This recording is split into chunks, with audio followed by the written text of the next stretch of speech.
the reason why large developers have a hard time making money below a certain level of efficiency, economy of scale, is that they've built a business model around a certain level of overhead. Mm-hmm. It's like they've built their business model around the idea that they're like the conductor of an orchestra. Really smart about music, politically really astute, able to find people to donate to the orchestra and everything else. A good negotiator because you got a musicians union and an electricians union to deal with. And you have an eye toward maybe where your next project is. You're going to go from the Winnipeg Symphony to the Toronto Symphony. So they've got all that going. They don't play an instrument, but they know what kind of result they want to get out of the whole enterprise. And they are kind of mediating the whole enterprise to the audience. A small developer is more like a band leader who plays an instrument or two, probably writes a lot of arrangements, and knows where all the acceptable days ins are between here and Wichita. It's a much more hands-on sort of arrangement. And you're much more intimately involved. Typically, the people we see coming to the boot camps come out of brokerage and leasing, property management, they're architects, they're contractors, they're frustrated city planners who don't see much future working in the middle tier of the city system, and they want to actually build the vision that's in the big policy documents.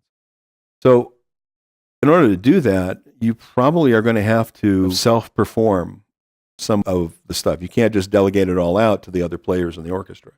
You're going to have to play an instrument or two. Daniel Pink did a really great TED Talk about motivation, the science of motivation. And he says behavioral scientists understand that the idea of carrots and sticks as incentives actually reduce productivity, produce worse results. But giving people autonomy, meaningful work, and a chance at achieving mastery over what they do is really powerful and gets you great results. So a lot of people coming to the boot camps are looking for autonomy, meaningful work, and a chance to master delivering good things. So smaller scale buildings, wider range of price, opportunity to learn from them and do a different unit mix next building. All those things come down to issues of scale and attention to things within the proper scale or how it works for the neighborhood. So if sites are not large, if they're small, large developers can't consider them viable. So rather than working to somehow aggregate small sites into a big building, just build a bunch of small buildings and design your business so that it can survive and thrive, during the startup phase. Probably you're working another job as well. But once you get to the point where you have mailbox money, where you have passive income, now you have a lot more flexibility about when you quit your day job, what sort of projects you take on, and whether or not you want to scale up and become a larger developer or you want to stay small. I'm going to be talking to Ann Danner in a couple of weeks, and she told me that the only project she lost money on was the smallest one, because she couldn't get that kind of a engine going. But the whole idea here is that you're saying, no, it's more prudent to start small. So what is small for most of the people who come to your boot camp? Well, it might be a single story commercial building that fills a kind of a gap in the existing main street. It might be a fourplex or fourplex configured as a kind of a mixed use building. It might be a series of fourplexes. Could be a cottage court, or it could be a 2 or 3 story walk up building, or a series of them. But typically, our folks are looking at things that stop short of having to build a podium, having to build an elevator, having to build structured parking. And also the smaller guys are looking at adaptive reuse and renovation as well. But okay, that's a perfect segue to the next kind of fork in the road, which is whether you take and repurpose something by addition, whatever, or new construction. I was really interested that you had advocated on your blog new construction for the first-time developer. I loved it. Can you unpack why you would do that? What's the rationale? Well, a lot of that depends on your ability to understand how much demolition to get to a stable building and then how much to bring it forward. And sometimes mistakes about the way the building code would be interpreted can be really expensive. Yes, you could find crumbling foundations, things that didn't show up in the initial inspection, water damage, whatever. But those are containable and knowable, and you can get it fixed.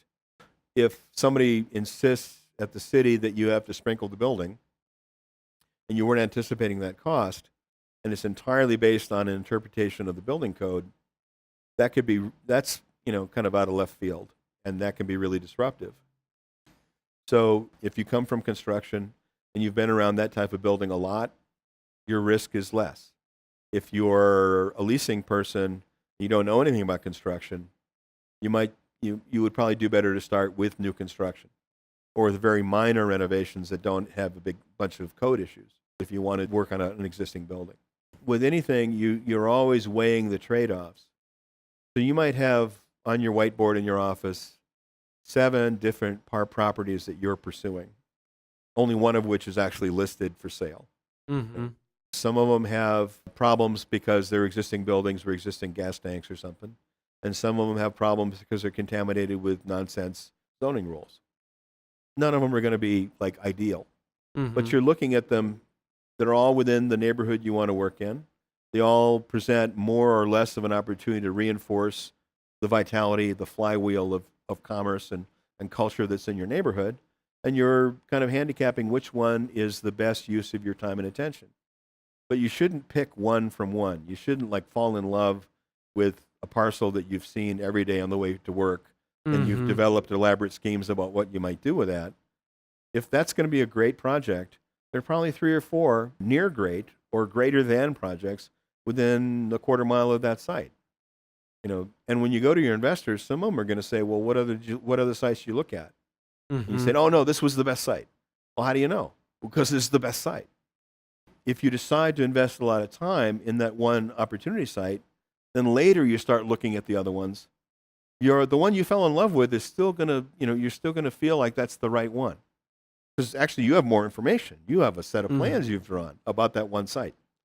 So, develop a parallel kind of network of sites that you're elevating all of them kind of the same level. You have a quick pro forma, a quick site plan. You've looked at what the zoning is. You have a sense of who the neighbors are, and you can do kind of a back of the envelope. How would this go for each one of them? And you'll get better at it, and you have more practice. But a lot of people get started by falling in love with a single building and then sticking with that building no matter what, which demonstrates a lot of loyalty and fortitude and will, but not a lot of good judgment on the front end. How'd you pick this one? Well, I always looked at it on my way to work. You talk about small development, and you also talk about urbanism, and you can always guarantee a great location as a developer if you buy something and raise it, R-A-Z. But of course, then that's a really scary financial thing. How many people who come to your boot camps want to do that, and in how many cases do you think it's a sane thing to attempt? Well, if you have economy of means, right, instead of economy of scale, tearing down a building is usually a call that's being made on economy of scale. We need to tear down this building so that we can maximize Go what's up, going to yeah. on the site. Yeah. 1-story buildings don't get replaced with 2-story buildings. 1-story buildings get replaced with 8-story buildings, or things that make sense once you put in an elevator. You have to amortize elevators and corridors and stuff. I mean, we have so much available real estate that's nicely preserved, with covered with asphalt. Exactly, yeah. Parking lots. So you should look at, the gravel or the asphalt parking lot as a building site before you think about, tearing down a building. If there's a building that could be generating some rent and you tear it down, you have the opportunity cost of the rent you could have had, plus you have the demolition cost. And if that building is in any way significant or meaningful to people in the neighborhood, they may show up to say, you're a Philistine for wanting to tear down my memories, my sense of place. And since we're trying to get some distance between us and that type of behavior, we probably have to go a little further in terms of trying to figure out ways to work with existing buildings. You mentioned the ever-present danger of becoming a former developer, and so that raises the topic of risk management, which has both a macro and a micro facet. The macro level is, you're saying, start small. The other area where you have risk management and or potential upside is the design of the different units. If you're going to build something, you'd say, well, I really feel like there's an underserviced market in micro, so I'm going to build 10 micro units. But then, of course, if there is no market for micro, well, you got 10 units that nobody wants. How do you talk about the risk management in the exact cutting of what kind of tenants do you advise for go all in on a market, or how do you talk about that in your boot camp? Well, but that's also a function of scale. So say you have an 8-story building with 10 units on a floor, 80 units. And you decide you're going to build 80 units of micro.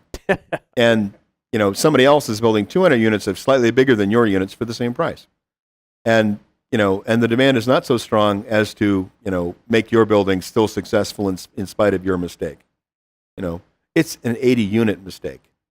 If you build 8 units of micro, you are a rounding error in the overall real rental market in your region. Yeah. And the reason why people are renting your units may be completely opaque to you.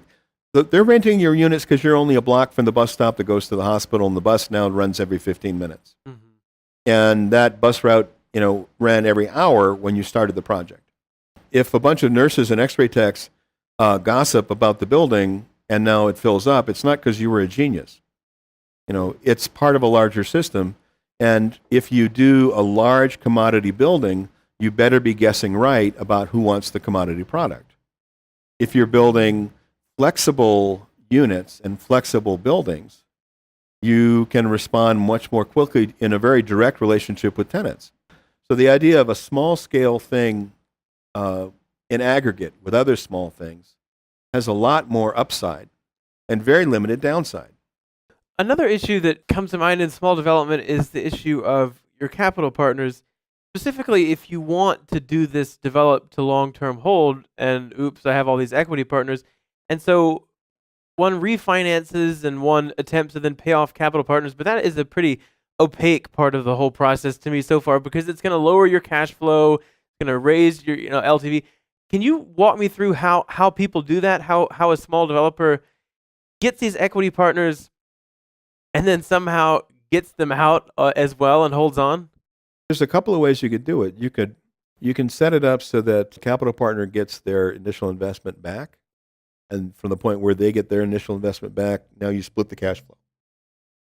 And if you sell the building, you split the net proceeds. Yeah. That's a really simple way to do it.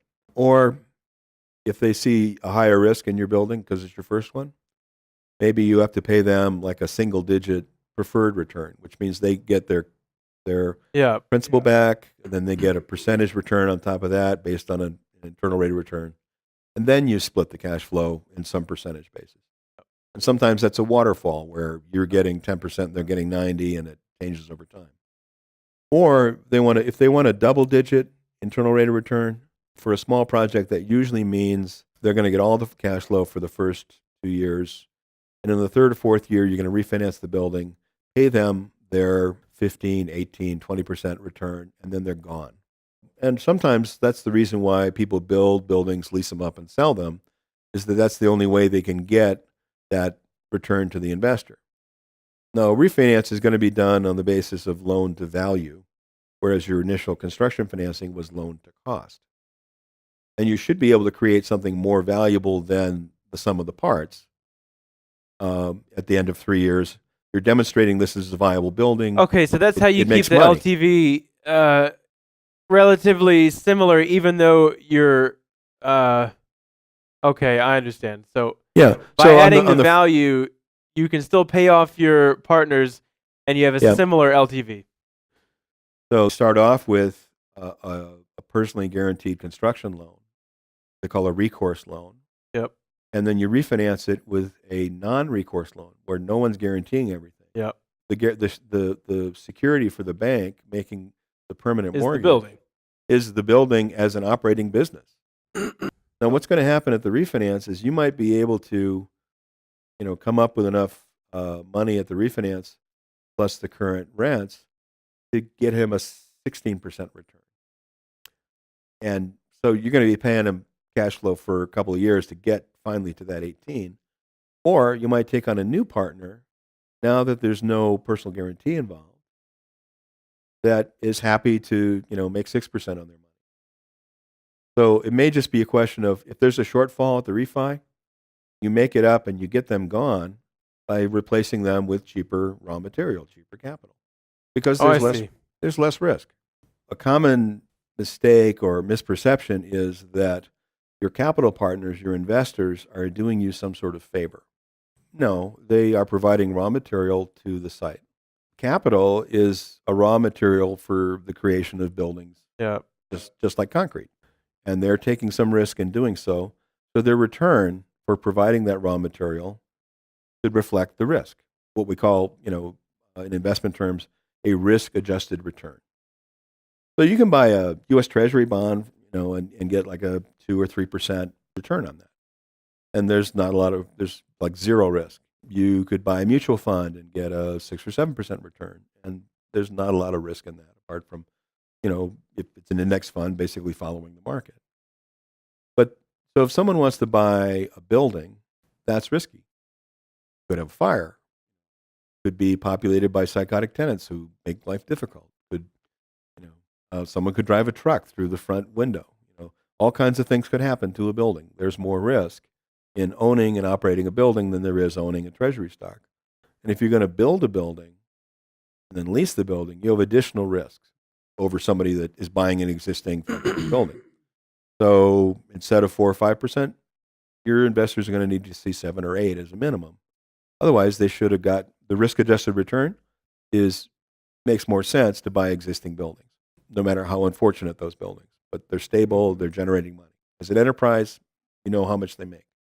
The sort of person you're looking for as a capital partner, they may have stocks already, they may have their money working for them in some other business that they're in, they may own a lumber yard or a dental practice or something. But they're thinking they want to diversify where they have their money working. And they like the idea of passive income from a building. And rather than buy an old crappy building and try to make it work and compete with all the other people that want to buy old crappy buildings, they're happy to go with you under this adventure where you're going to design, entitle, construct, lease up, and operate a new building. What do you think is the wisdom or foolishness of slowly weaning yourself off of the amount of capital from outside partners by putting your other buildings up as collateral? You start to get into, now your risks are not about whether or not you can deliver a building. Now your risks become more systemic. Maybe you've kind of gotten a little too far out over your skis and you're building too big a project. And if that project goes back then to the bank, then they sell that at a discount. They want to make up the difference off your other buildings. You're going in the wrong direction because the idea of small development is aggregate your upside and progressively eliminate your downside. Mm-hmm. So your downside in a neighborhood where you've been building incrementally and now all the buildings are worth way more than what they cost. And you've also achieved some levels of efficiency in terms of being able to manage that portfolio well. Rather than specifically cross-collateralizing, you could probably do better by just using your own credit, your own guarantees at that point. The idea of cross-collateralizing, it's an easy one for the bank to suggest. Always think about people that are lending you money on a construction loan. They're selling you a loan. They're not doing you a favor either. They have loans they need to sell and fees they need to collect to be in the business of banking. Also, don't work solely with one bank. So you end up with a portfolio of small lenders that you're used to working with and a portfolio of small buildings and a portfolio of small investors. What will end up happening is you'll have more investors than you have projects to satisfy them with, because there's always more money looking for a smaller number of good deals. So you'll have like your favorite investors to work with because your interests are more easily aligned. Once you have a portfolio up, the problem won't be, golly, I can't find investors. It's, I'm working with my investors to decide what the right risk-adjusted return is for them.